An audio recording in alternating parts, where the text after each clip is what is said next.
Occupation, a word uttered very often in the context of war. This universal term, used somewhat thoughtlessly, implicitly means a situation in which hostile armed forces establish their power in a given territory against the will of the inhabitants and the officially operating administration. Thus, the term itself is quite imprecise. It is worth noting that occupation can take completely different forms and scale. France was occupied exactly like Poland. Germany introduced its rule in Austria, but their iron hand also reached the territories of the USSR. The phases of war were not the same in all these places. They cannot be compared.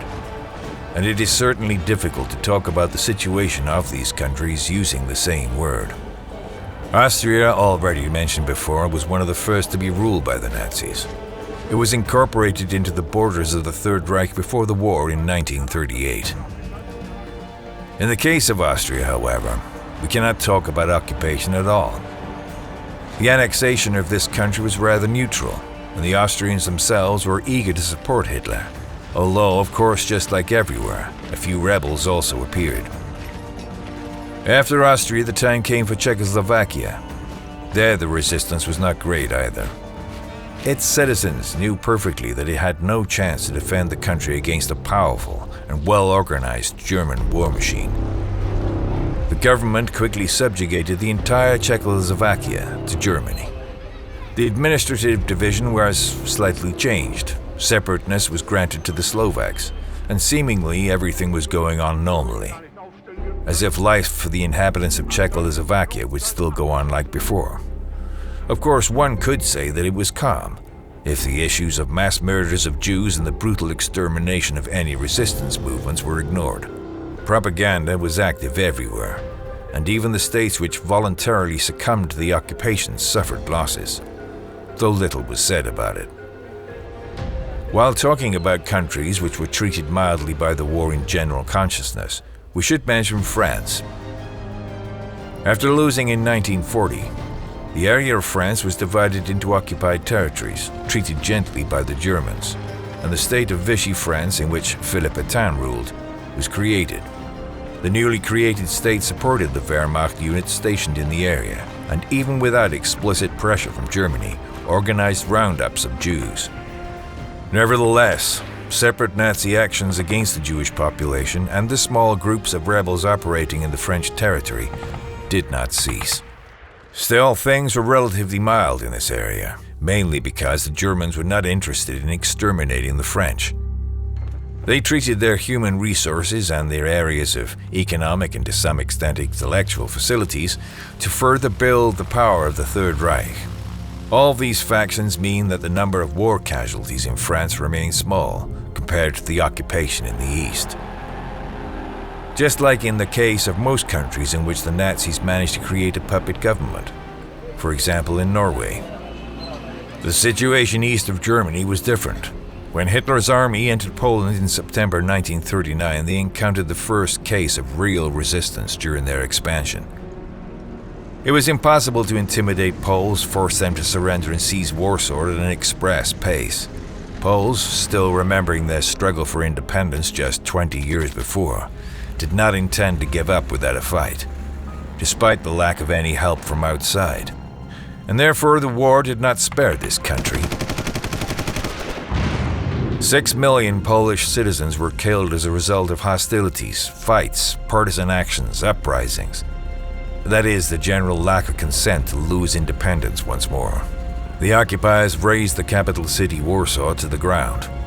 The largest concentration and extermination camps were created in Poland, and Hitler did not think about any concessions.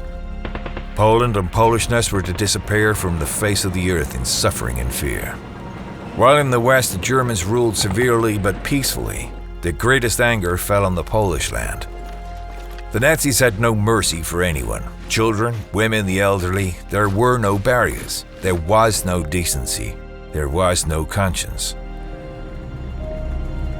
The East was to become German living space, so as a nation as rebellious as the Polish was not supposed to exist. The Polish population was not a valuable economic or intellectual base, which was additionally taken care of by the Russians during the war. There was never a chance for a puppet government to be created in Poland. If anyone attempted to do so, they risked the inevitable social lynching. There was no chance for peace. So the only way out was forced pacification and the gradual destruction of Polishness. Germans also found a task for the Poles they conquered. Mary was sent to forced cruel labor in Germany.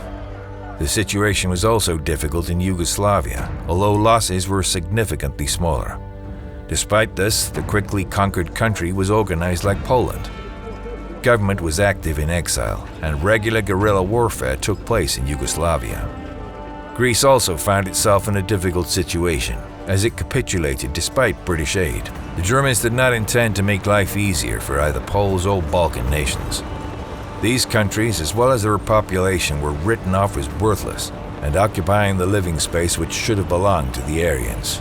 Their citizens were of no value, and terror and fear for their own lives became their daily bread.